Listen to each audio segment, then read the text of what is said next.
Imagine you are one of the most powerful warriors in the world. You wear shiny metal armor from head to toe. You ride a huge war horse. You have trained your whole life to fight, and everywhere you go, people are afraid of you. That's what knights were like in medieval Europe. For hundreds of years, knights ruled the battlefield. When they charged forward on their horses, most soldiers ran away in fear. But in the year 1302, something shocking happened. A group of ordinary townspeople, weavers, farmers, craftsmen, and even butchers stood against one of the strongest knight armies in Europe. And instead of running away, they defeated them.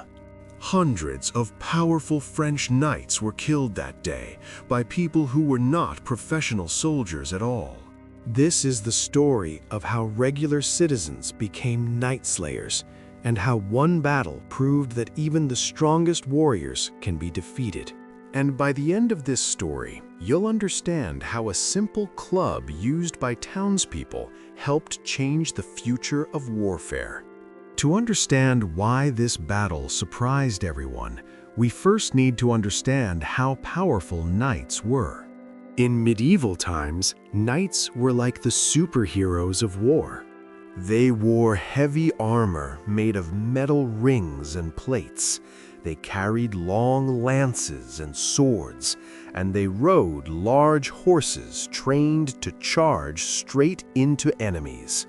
When hundreds of knights rode toward an army, it looked like a wall of steel rushing forward. Most soldiers couldn't stop them.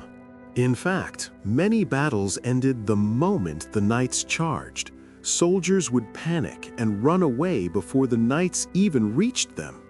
Because of this, many people believed knights were almost impossible to defeat. But far away, in a rich region called Flanders, something very different was happening. Flanders, which is in modern-day Belgium, was full of busy cities. These cities were famous for making cloth and trading goods. Merchants and craftsmen there earned a lot of money, and the towns became very wealthy. But there was a problem.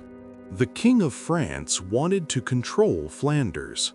He sent French soldiers and officials to rule the cities and collect taxes. The people of Flanders hated this. They felt the French were taking away their freedom.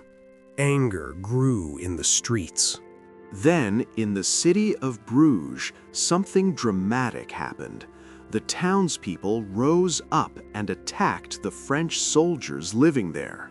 French troops were chased through the streets, and many were killed. The King of France was furious.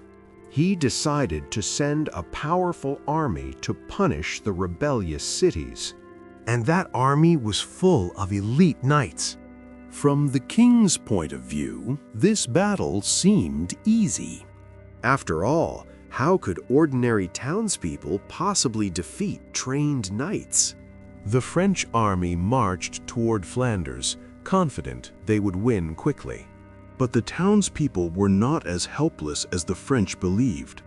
The cities organized their citizens into militias.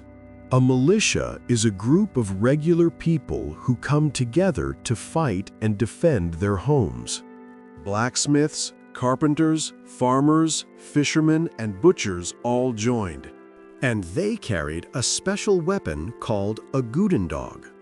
The name might sound strange, but the weapon was simple and powerful.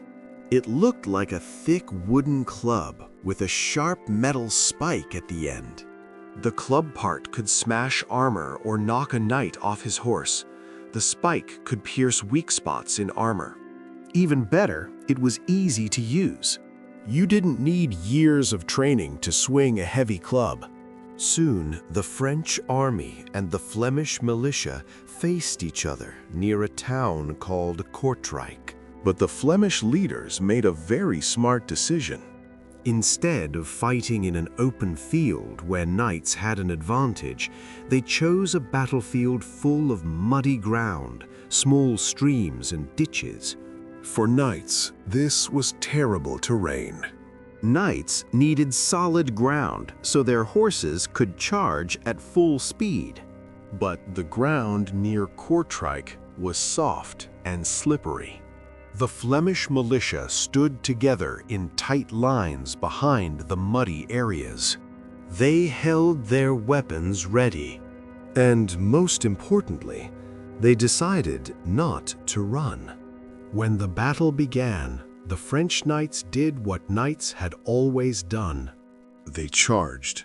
Hundreds of armored riders thundered forward with their lances pointed ahead. At first, it looked terrifying. But then something unexpected happened. The horses began to slow down. The muddy ground made it hard for them to run. Some horses slipped. Others stumbled. The powerful charge lost its speed. Instead of crashing into the Flemish lines like a storm, the knights became stuck in the mud. And that's when the townspeople attacked. When a knight fell from his horse, he was suddenly in big trouble. Knights wore very heavy armor.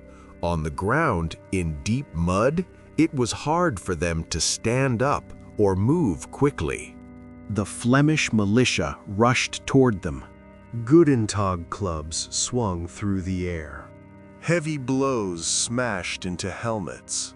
Sharp spikes struck the weak places in armor. Butchers, who were used to cutting meat every day, now fought fiercely against the knights. Many knights were surrounded and pulled down. More knights tried to ride forward, but the muddy battlefield trapped them too. Instead of winning quickly, the French army fell into chaos. The powerful knights who once ruled the battlefield were now being defeated by ordinary people. By the end of the fight, the French army had suffered a terrible defeat. Hundreds of knights lay dead on the battlefield. Many of them were important nobles. After the battle, the Flemish fighters collected the Golden Spurs from the fallen knights. Golden Spurs were a special symbol that showed someone was a knight. The townspeople gathered about 500 pairs of these spurs. They hung them in a church in Courtrai as trophies. Because of this, the battle became known as the Battle of the Golden Spurs. People all across Europe were shocked by the news. Knights had always seemed unbeatable. But now everyone knew something new. Even the strongest warriors could be defeated by determined people working together. This battle also taught an important lesson about warfare. Heavy cavalry wasn't always the most powerful force anymore. Infantry, soldiers fighting on foot, could win if they were organized, brave, and used smart tactics. In the years after this battle, armies started relying more on foot soldiers. Swiss pikemen, English longbowmen, and other infantry forces would later defeat knights in similar ways. Slowly, the age of the unstoppable knight began to fade.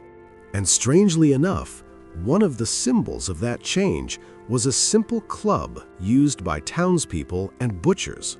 History often tells stories about kings and famous generals.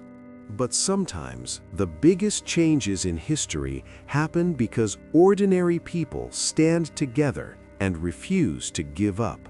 The Battle of the Golden Spurs is one of those stories. If you enjoyed learning about how the Flemish townspeople defeated powerful knights, make sure to like the video